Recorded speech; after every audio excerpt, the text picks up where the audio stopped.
I know that we're short on time, so we're going to keep the panel discussion short, but I would like to welcome our wonderful and amazing speakers tonight.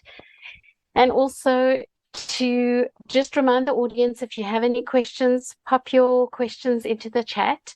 But I think what I'm going to do is just kick off with one question for each panelist. So we'll start with Majorie, Prof. Jenkins. This is my personal favorite question. I really want to know, what will the medical school of the future look like in 10 years' time? And how will it incorporate sex and gender? Will it mainstream women's health? Could you give us a little bit of your insights? Yes, thank you for the question. And I just want to thank you before we run out of time for the opportunity to be here today and all of your wonderful work. I actually think that the biggest moving of the needle in sex and gender differences, or sex and gender specific women's health, which is what I term it, is actually going to be through the venture capital and through the work of the 51 that you just mentioned. I think that is where we're going to get the push. The valuation of femtech and women's health development in the trillions, 1.3 trillion. I think it's starting to really get the attention that it needs. So really, we tried the grassroots effort, Ronell, since the 1980s and 90s, and we've moved the needle a little bit, but it's not really where it needs to be. So it's going to be business sectors, big pharma, venture capitalists, development, human design thinking. I think the medical school of the future is going to be very much more active learning for our students. Our medical school is matrixed in the largest healthcare delivery system in South Carolina. And our students start learning patient care from day one. I think getting them out of the books and into taking care of patients is very important. We all have the world at our fingertips through our iPhone. We don't need to memorize 10 things like when I was in medical school. So we need critical thinkers. And I think that's where our medical schools of the future need to be moving, developing critical thinkers, also developing physicians as leaders and physicians as entrepreneurs and physicians as innovators. When you see something in the space that isn't working, it is our physicians that really should be proposing the idea of how to fix that. And as far as sex and gender integrated into curriculum, I think we've made some headway in the US, really good headway. And I think globally we have in some spaces. But what we really need to do is we need to make it applicable to the student. And the way you do that is you round with them in the hospital and you show them the differences and outcomes between a man and a woman with community-acquired pneumonia. You talk to them about how many patient safety adverse events there are. There are 2 to 3 times more adverse events in women than men. So now we're working here to really take real data and parse it out by gender and show not only our leadership of our healthcare system, but also our learners that there are significant differences. And those are system problems, right? Those are system adverse events, et cetera. So I think really applicable learning in the real environment, and also from the other end, our venture capitalists, innovators, and entrepreneurs saying this is important and we're investing in that. And I think we will then be moving the needle from both ends. Amazing. So, can't wait to see what the future holds for us. Thank you. Bethany, my question to you is, you spoke a lot about all the problems in terms of data privacy in women's health applications. My question to you is really trust. How do we rebuild the trust for women? How do we rebuild trust with regulators to ensure that they feel confident that whatever they are approving is going to be effective and safe for women? And how do we build trust with the clinicians to be confident that when a woman brings them data from a health application that she's monitored, that they actually trust it to be able to incorporate it into the treatment care pathway? Yeah, those are great questions. I think a lot of them are still things that we're figuring out. With respect to the first aspect on kind of, how do we build back the trust for our consumers? I think part of that has to do with making sure that we're being transparent with consumers about how we're using data and what data we are using for them. There have been a lot of instances, unfortunately, right, where companies collect and use data in ways that are directly contrary to how they've told consumers they're going to use that data. Right? That happened in the US in 2021 with the Flow case, where Flow had expressly said that they were not going to sell data downstream to Facebook, and that's exactly what they did. And so kind of once you have that type of a reputation, even for a company that is well known, right, it's one of the leading companies in this space, it becomes hard for consumers to trust. And so my recommendation is kind of always build trust in the first place so that you don't have to regain it later. That's a much more difficult process. I think also, given the fact that consumers are becoming much more aware now of their privacy rights, their rights to their data, it's important to make sure that we're shifting with them to align with their values and their expectations. Nobody, in terms of the consumers, nobody really had an opportunity to push back or compare apps before because the data just wasn't there. Now they do. And so we've got to move with consumers as they start to evolve in this area. The other thing I would say, for companies, as you're working through this, think about what you would want as a consumer, right? How do you feel about your own apps and your own data? What are you willing or not willing to share? Make sure that you're conducting focus groups with your intended audience members, because the assumptions you have may be vastly different than the assumptions they have, or they might have another risk or, another perception that you just haven't considered. So I would highly recommend that. And then as well, right, whenever you're building companies, right, you're building in these data protections. One thing that's a bit separate from data is accuracy. And so this kind of gets to the last question that you were asking, which is, how do we make sure that the data that's being inputted into these apps is something that providers can use?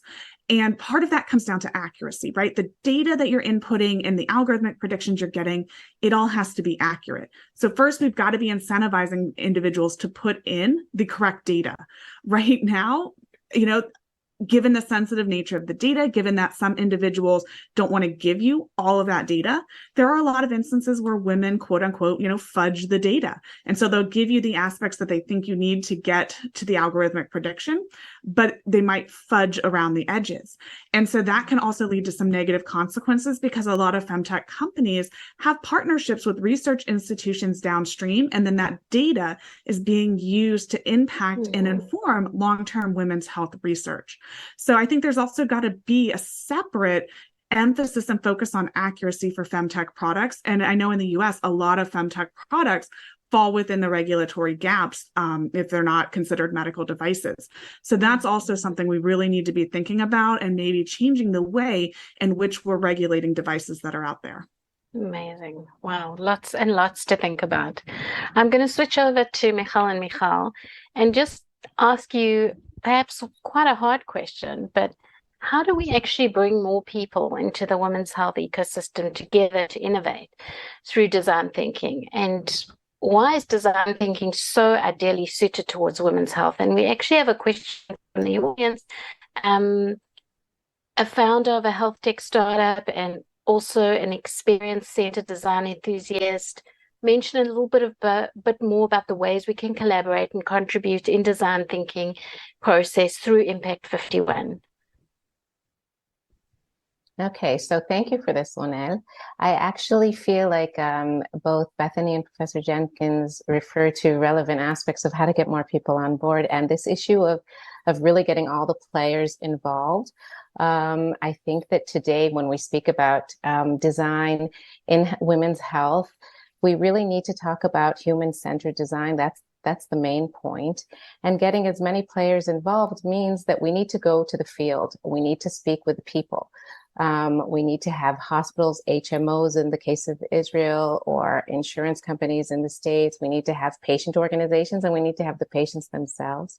We need to survey and see where the problems are and really get as many people involved and interested as possible. I think this requires opening up and some things which recently, like Femtech has taken a lot of bad rap in social media and things like that, with removing certain words or things which were considered inappropriate. So we need to make a change in that, and we need to mainstream a lot of things in order to get more people involved.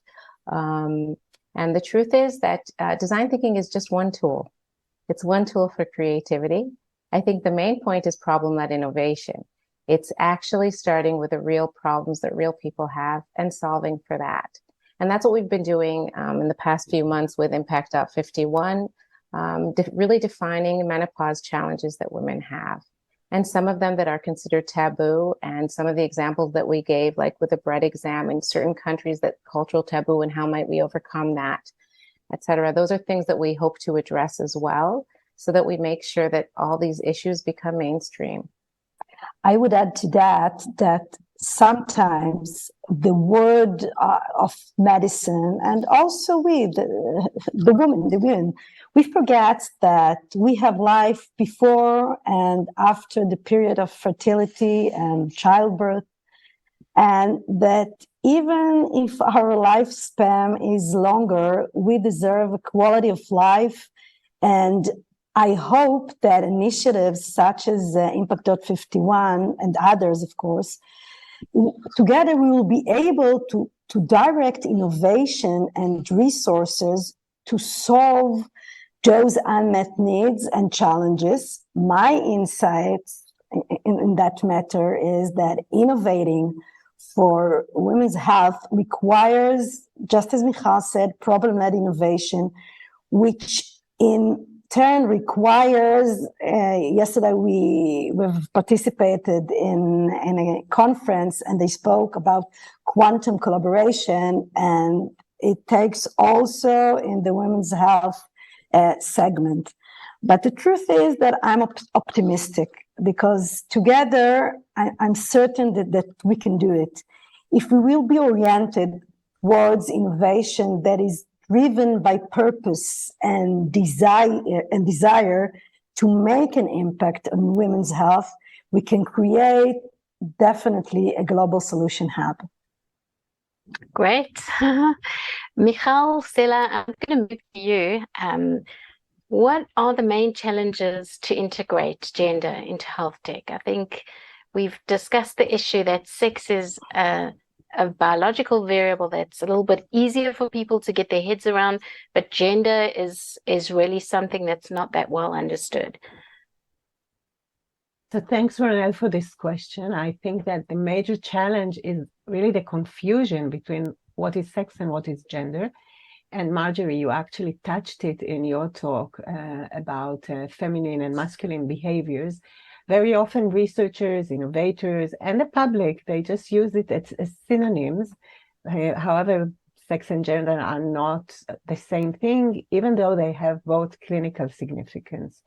So we intend to further elaborate on these issues in our next webinars. But answering your question, I think that we, as the femtech industry, are only at the beginning of figuring out how to incorporate the different gender dimensions, such as gender identity, which has many health implications, gender roles and their effect on life, on stress, and all that, and gender power relations also inside the health tech services, and the bias that we also mentioned today towards women's complaints on pain, etc. And also there are gender gaps which are different around the world. And once we start innovating in Europe and trying to implement it in Asia, we don't always bring into account the different gender gaps, which are actually institutional gender gaps. And I think all of this needs more systematic thinking, not just in research, but also in tech innovations. So that's kind of my contribution to this talk. Wow. I'm going to just ask a question from the audience. Ben Boyarski talks about the example of an incontinence device specifically for mothers. And the biggest issue that they're facing is informing those suffering from incontinence on the viability of new treatments. Do the panelists have any insights how to build trust and communicate medical insights with new mothers? This may be framed in a different way of how do we communicate our insights, or how do we inform our patients that there are new options and that they don't have to suffer in silence. Anyone from the panel can choose to answer, so just let me know. So I'll address what I can. I think that depending on where your audience is getting their information. So many women get their information from the internet. They get their information from blog sites. They will, so that may be their go-to, but I find that a lot of women do still trust their primary care physician or provider. And so if you have a device that works well and you have data to show that, first and foremost, you're dealing with a taboo subject of urinary incontinence, which women do not tend to discuss. They feel that it may be a natural repercussion of vaginal delivery. Number two, the data to show that your device works really well. And then number three, engaging some of those leaders in primary care in your community to begin talking about your device and how it can help their patients. Remember, providers want to help their patients, and they're willing to do that with proven technology. And I would, again, use both a broad spectrum of engagement to get the wording and the brand of your device and the data out there in the public domain as well. Amazing. Thank you. So we're running short on time, so I'm just going to quickly ask the panelists, because I don't see any other questions in the chat.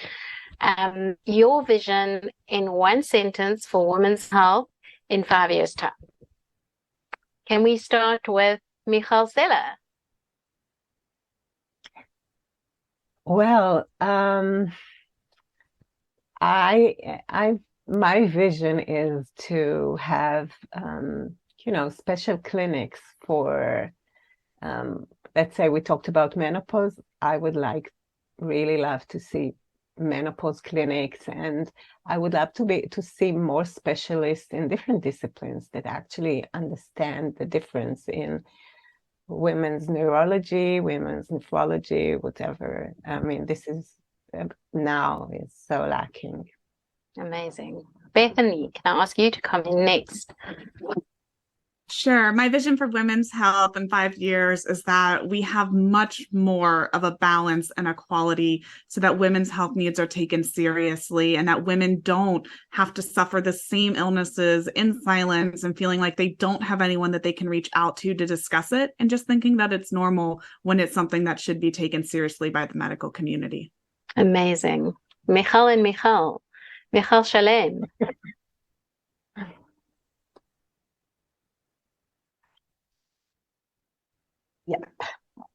Yeah. Thank you. So my dream is that the innovation in women's health will be driven by real problems and challenges, and maybe most importantly by purpose. Innovation that matters to each and every one of us. Hopefully, in 5 years' time, we will see improvement in literacy of both women's and medical teams across the entire life cycle. We speak a lot about shared value for all, so I would definitely take it for women's health also. And Michal Lebenthal, your thoughts? Well, I know 5 years seems close, but since we're talking about quantum computing and quantum leaps, et cetera, then I would love for women's health to be a known, for it to be something that's just like every other aspect of health that exists, and that precision medicine will be just that, precision medicine for every person. And Majorie, your thoughts? Yes. So I think in 5 years, I'd love to see sex and gender evidence integrated throughout all healthcare profession schools globally, so that we are really seeding the next generation to create the future that we really need to see for women. And I just have to share one thing. When you were showing the MRI and the pirate ship, again, some little girls may not be, have an affinity for pirate ships. So, and That's true. I love this. Just an example for me, but I would like to see it just actually put me out of business, so to speak, that it's already taught in every area of healthcare. Amazing. Thank you so much to our amazing panelists and our audience. And I'm handing over to Michal for closing comments. Wow, this has flown so fast. It's difficult to absorb and integrate all the insights and knowledge we've learned in 1 hour from this powerhouse of women's health and innovation. I feel hopeful and confident for the future generation of women as people or in society, as patients, researchers, physicians, entrepreneurs. The future is in the hand of 51% of the world's population. At the momentum, there are many burning issues, but we are sure to reroute women's health and to change the future of healthcare, economies, and societies.